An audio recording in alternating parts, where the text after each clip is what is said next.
Hi guys, welcome back to Girija's kitchen YouTube channel. ನಾನು ಇವತ್ತು ಮಾಡೋಕೆ ಕೊಟ್ಟಿರೋದು ಗೋಬಿ 65 ಹೇಗೆ ಮಾಡೋದು ಅಂತ ನೋಡ್ಕೊಂಬರೋಣ ಬನ್ನಿ. ಇದನ್ನು ಮಾಡೋಕ್ಕೆ ಏನೇನು ಸಾಮಗ್ರಿಗಳು ಬೇಕು ನೋಡ್ಕೊಂಬರೋಣ ಬನ್ನಿ.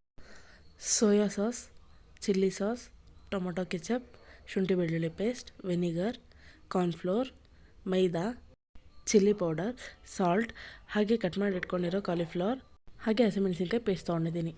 ಹೇಗೆ ಮಾಡೋದು ಅಂತ ನೋಡೋಣ ಬನ್ನಿ. ಹೀಗೆ ಒಂದು ಕಪ್ಪಲ್ಲಿ ಮುಕ್ಕಾಲು ಭಾಗದಷ್ಟು ಕಾರ್ನ್ಫ್ಲೋರ್ ಅಂದರೆ 5 ಟೇಬಲ್ ಸ್ಪೂನಷ್ಟು ಕಾರ್ನ್ಫ್ಲೋರ್ ತೊಗೊಂಡಿದ್ದೀನಿ. 1 ಟೇಬಲ್ ಸ್ಪೂನ್ ಮೈದಾ ಹಿಟ್ಟು ತೊಗೊಂಡಿದ್ದೀನಿ ಕ್ರಿಸ್ಪಿನೆಸ್ ಬರೋದಕ್ಕೋಸ್ಕರ. ರುಚಿಗೆ ತಕ್ಕಷ್ಟು ಉಪ್ಪನ್ನು ಹಾಕ್ಕೊತಾ ಇದ್ದೀನಿ. ಹಾಗೆ ಶುಂಠಿ ಬೆಳ್ಳುಳ್ಳಿ ಪೇಸ್ಟ್ನ ಆ್ಯಡ್ ಮಾಡ್ತಾಯಿದ್ದೀನಿ, ಅರ್ಧ ಟೇಬಲ್ ಸ್ಪೂನ್.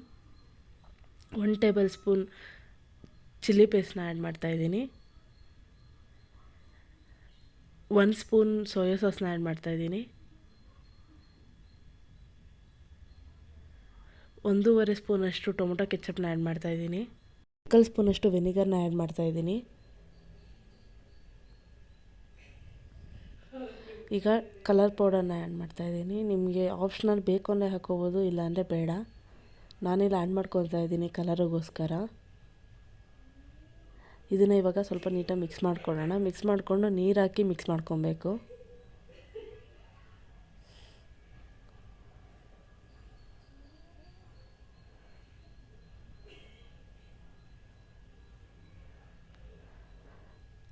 ನೋಡ್ಬೋದು, ಸ್ವಲ್ಪ ಮಿಕ್ಸ್ ಮಾಡ್ಕೊಂಡಿದ್ದೀನಿ. ಇವಾಗ ಇದಕ್ಕೆ ನೀರು ಹಾಕಿ ಮಿಕ್ಸ್ ಮಾಡ್ಕೊತಾ ಹೋಗ್ತೀನಿ. ಕನ್ಸಿಸ್ಟೆನ್ಸಿ ನೋಡ್ಕೊಂಡು ನೀರು ಹಾಕ್ತೀನಿ. ನೋಡ್ಬೋದು, ನೀಟಾಗಿ ಮಿಕ್ಸ್ ಮಾಡ್ಕೊತಾ ಇದ್ದೀನಿ. ಒಂಚೂರು ಗಂಟು ಬರದೇ ಇರೋ ಥರ ಮಿಕ್ಸ್ ಮಾಡ್ಕೊಬೇಕು. ಕನ್ಸಿಸ್ಟೆನ್ಸಿ ತೀರಾ ನೀರಾಗೂ ಇರಬಾರ್ದು, ತೀರಾ ಗಟ್ಟಿಯಾಗೂ ಇರಬಾರ್ದು. ಈ ಮಿಕ್ಸ್ಚರ್ಗೆ ನಾನಿವಾಗ ಕಾಲಿಫ್ಲವರ್ನ ಆ್ಯಡ್ ಮಾಡ್ತೀನಿ. ಕಾಲಿಫ್ಲವರ್ನ ನಾನು ಬಿಸಿನೀರಲ್ಲಿ ಸ್ವಲ್ಪ ಬೇಯಿಸ್ಕೊಂಡಿದ್ದೀನಿ. ಅರಿಶಿನ ಮತ್ತು ಉಪ್ಪನ್ನು ಹಾಕಿ ಬೇಯಿಸ್ಕೊಂಡಿದ್ದೀನಿ.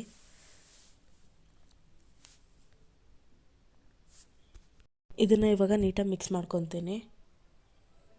ಮಿಕ್ಸ್ ಮಾಡಿಕೊಂಡು 5 ನಿಮಿಷಗಳ ಕಾಲ ಒಂದು ಸ್ವಲ್ಪ ಮ್ಯಾರಿನೇಟ್ ಆಗೋದಕ್ಕೆ ಬಿಡ್ತೀನಿ. ನೋಡ್ಬೋದು, ನೀಟಾಗಿ ಮಿಕ್ಸ್ ಮಾಡಿದ್ದೀನಿ. ಇವಾಗ ಇದನ್ನು ಸೈಡಿಗೆ ಇಟ್ಟು ಎಣ್ಣೆನ ಬಿಸಿ ಮಾಡ್ಕೊಳ್ಳೋಣ. ಇದನ್ನು ಕರಿಯೋದಕ್ಕೆ ನೋಡ್ಬೋದು, ಒಂದು ಕಡಾಯಲ್ಲಿ ಎಣ್ಣೆ ಬಿಸಿಗೆ ಇಟ್ಕೊಂಡಿದ್ದೀನಿ. ಬಿಸಿ ಆದ್ರ ಮೇಲೆ ಕಾಲಿಫ್ಲವರ್ನ ಕರಿಯೋಕ್ಕೆ ಸ್ಟಾರ್ಟ್ ಮಾಡೋಣ. ನೋಡ್ಬೋದು, ಎಣ್ಣೆ ಬಿಸಿಯಾಗಿದೆ. ಇವಾಗ ಒಂದೊಂದನ್ನೇ ಬಿಡ್ತಾಯಿದ್ದೀನಿ. 6-7 ಪೀಸನ್ನು ಒಂದೊಂದು ಸಲಿಗೆ ಕರ್ಕೊತ ಹೋಗಿ, ಎಂತಕ್ಕಂದರೆ ಓವರ್ಲೋಡ್ ಆದಷ್ಟು ಅದು ನೀಟಾಗಿ ಬೇಯೋದಕ್ಕಾಗಲ್ಲ ಮತ್ತು ಕ್ಲಮ್ಸಿ ಆಗೋಗುತ್ತೆ ನಿಮಗೆ. ನೋಡ್ಬೋದು, ಬೇಯ್ತಾ ಇದೆ. ಇವಾಗ ಒಂದು ಸ್ವಲ್ಪ ಕೈ ಆಡಿಸ್ತೀನಿ. ನೋಡ್ಬೋದು, ಡೀಪ್ ಫ್ರೈ ಆಗಿದೆ. ಇದು ಫ್ರೈ ಆಗೋದಕ್ಕೆ ಒಂದು 3-4 ಮಿನಿಟ್ಸ್ ತೊಗೊಂತು. ಇದನ್ನು ಇವಾಗ ಒಂದು ಬೌಲಿಗೆ ಹಾಕ್ಕೋತೀನಿ. ನೋಡ್ಬೋದು, ಬೌಲಿಗೆ ಹಾಕ್ಕೊಂಡಿದ್ದೀನಿ. ಇದಕ್ಕೆ ಇವಾಗ ಸ್ವಲ್ಪ ಚಿಲ್ಲಿ ಪೌಡರ್ನ ಆ್ಯಡ್ ಮಾಡ್ತಾಯಿದ್ದೀವಿ. ನೀವು ಚಿಲ್ಲಿ ಪೌಡರ್ ಬದಲು ಚಾಟ್ ಮಸಾಲ ಆ್ಯಡ್ ಮಾಡ್ಕೊಬೋದು, ಆರ್ ಎಲ್ಸ್ ಪೆಪ್ಪರ್ ಪೌಡರ್ನ ಆ್ಯಡ್ ಮಾಡ್ಕೊಬೋದು. ಸಾಲ್ಟ್ನ ಆ್ಯಡ್ ಮಾಡೋ ಅವಶ್ಯಕತೆ ಇರಲ್ಲ, ಏನಕ್ಕಂದರೆ ನಾವು ಮಿಕ್ಸರ್ಗೆ ಸಾಲ್ಟ್ನ ಆ್ಯಡ್ ಮಾಡ್ಕೊಂಡಿರ್ತೀವಿ. ಇದನ್ನು ಇವಾಗ ನೀಟಾಗಿ ಮಿಕ್ಸ್ ಮಾಡ್ಕೊಳ್ಳಿ. ಮಿಕ್ಸ್ ಮಾಡಿಕೊಂಡ್ರೆ ಗೋಬಿ 65 ರೆಡಿ ಆಗುತ್ತೆ. ಇದನ್ನು ನೀವು ಈವ್ನಿಂಗ್ ಸ್ನ್ಯಾಕ್ಸ್ ಆಗಿ ಮಾಡ್ಕೊಬೋದು. ಮಕ್ಳಿಗೆ ತುಂಬ ಇಷ್ಟ ಆಗುತ್ತೆ. ಒಂದು ಸಲ ಟ್ರೈ ಮಾಡಿ ನೋಡಿ.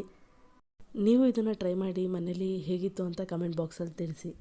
ಹೋಪ್ ನಿಮ್ಮೆಲ್ಲರಿಗೂ ಈ ವಿಡಿಯೋ ಇಷ್ಟ ಆಗಿರುತ್ತೆ. ನೆಕ್ಸ್ಟ್ ವಿಡಿಯೋದಲ್ಲೇ ಸಿಗ್ತೀನಿ. ಅಲ್ಲಿ ತನಕ ನನ್ನ ಸಬ್ಸ್ಕ್ರೈಬ್ ಮಾಡ್ಕೊಳ್ಳೋದನ್ನು ಮರಿಬೇಡಿ. Thank you so much.